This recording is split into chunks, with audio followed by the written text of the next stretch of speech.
धनबाद जिले के सभी प्रखंड में स्थित जेएफसीआई गोदाम में काम करने वाले मजदूर मोटिया के सामने बेरोजगारी की स्थिति आ गई है। दरअसल नई नीति के तहत अब एफसीआई गोदाम से पीडीएस दुकानदारों को अनाज पहुंचाया जाएगा। इस नई नीति से प्रखंड स्तर के जेएफसीआई गोदाम में काम करने वाले मोटिया की उपयोगिता समाप्त हो जाएगी।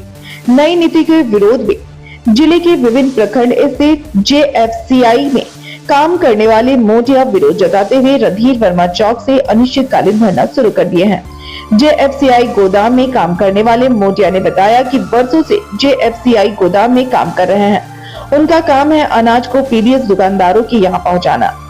एफसीआई से भेजे जाने वाले अनाज को जेएफसीआई गोदाम में अनलोड करना। जेएफसीआई गोदाम से अनाज को लोड कर पीडीएस दुकानदारों तक पहुंचाना। लेकिन केंद्र सरकार ने नई नीति लाई है जिसमें उन लोगों की उपयोगिता को खत्म कर दिया गया है। इस बेरोजगारी की समस्या आ जाने से सरकार से मांग है कि पुराने व्यवस्था को बहाल करे जिससे उन लोगों की रोजगार पर असर नहीं पड़े। मांग जब तक पूरी नहीं होती आंदोलन जारी रहेगा। हम लोग जेएसएफसी गोदाम का मजदूर हैं, मोटिया मजदूर हैं। हम लोग का मांग है कि हम लोग सुचारू रूप से जिस तरह पहले काज करते आ रहे थे उसी तरह काज करते रहे। लोड और अनलोड का काम करते जेएसएफसी में।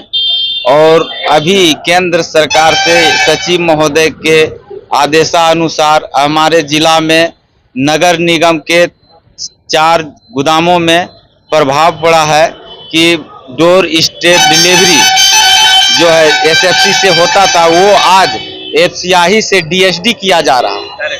डायरेक्ट एफसीआई से उठा के दुकान तक पहुंचाया जा रहा है, जिससे हम सभी मजदूर साथियों को घर परिवार का भरण पोषण करने में काफी तकलीफ का सामना करना पड़ रहा है। जिसके चलते हम लोग आज से अनिश्चितकालीन रूप धरना प्रदर्शन किए हैं और जब तक सरकार हमारी मांग पूरी ना कर दे तब तक हम लोग इसी जगह पे डटे रहेंगे, अड़े रहेंगे और धरना प्रदर्शन करते रहेंगे। हम लोग डोर स्टेप एसएफसी गोदाम में मजदूरी का काम करते, लोड और अनलोड का काम करते, पूर्वजों से अनाजों का लोड अनलोड करते, पूर्वजों से पिताजी करते आ रहे थे, आज हम लोग करते आ रहे हैं। और आज हम लोग का माल काट के एफसीआई से उठा के डायरेक्ट डीलर के यहाँ भेज दिया जा रहा है, जिससे हम लोग प्रभावित 200 लगभग लेबर जिला में हो चुके हैं, जिसके चलते हम लोग धरना पे बैठे हुए। काम हम लोग एसएफसी में लोड अनलोड का काम करते हैं।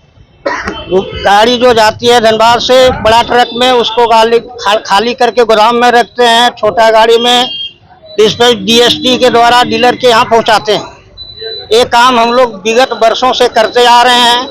आज सचिव महोदय के द्वारा ये काम से हम लोगों को वंचित कर दिया जा रहा है। ये काम डीएसडी का जो काम था जो स्टेट गवर्नमेंट करते थे वो डायरेक्ट अब एफसीआई यानी केंद्र सरकार करेगी। इसमें हम लोग टोटल धनबाद के 200 मजदूर कार्यरत हैं जो बेघर हो जाएंगे। जो आज हम लोग गरीबों का आवाज़ सुनने वाला कोई नहीं है, इसलिए हम लोग अनशन पर बैठे हुए हैं। अनशन के माध्यम से मीडिया बंधु भाइयों के माध्यम से सरकार तक ये आवाज़ पहुंचाने का काम करने के लिए आप लोगों का आभारी हूं। और साथ साथ ये भी कहता हूं कि जिस तरह से हम लोगों के पास विकट परिस्थिति उत्पन्न हो गई है, मेरे बच्चों की पढ़ाई लिखाई एवं पूरे परिवार का भरण पोषण हम लोग को विकट समस्या से गुजर रहे हैं। इसमें से हम लोग किसी भी मजदूर के पीछे किसी भी समय कोई भी आपत्तिजनक अप्रिय घटना घट सकता है जो पैसे के अभाव में, कार्य के अभाव में होगा। हम लोग विगत वर्षों यानी निगम की स्थापना समय से ही हमारा पूर्वज करते आ रहा है, उस जगह पर आज हम लोग भी कर रहे हैं। कल मेरे बच्चे भी करते आएंगे यदि ये निगम रहा तो। रोजगार खत्म हो जाएगा, इसी के लिए हम लोग लड़ाई लड़ रहे हैं और धरना पर बैठे हैं। इसी के अनुरूप में जब तक हम लोगों को न्याय नहीं मिलता, हम लोग को हक नहीं मिलेगा, तब तक हम लोग अनशन पर ही बैठे रहेंगे, धरना पर ही बैठे रहेंगे। तो जहाँ तक संघर्ष करने की बात है, हम लोग संघर्ष हमारे गीत का नारा है, संघर्ष करते रहेंगे। जब तक सांस रहेगी तब तक लड़ते रहेंगे सरकार से, जब तक आश्वासन नहीं मिले, जब तक हम लोग को पूर्ण रूप से जिस तरह से पहले हम लोग करते आ रहे हैं नहीं मिलेगी, तब तक हम लोग अनशन पर जारी रहेंगे। धरने पर क्यों ना हमारा निधन हो जाए, लेकिन यहीं रहेंगे।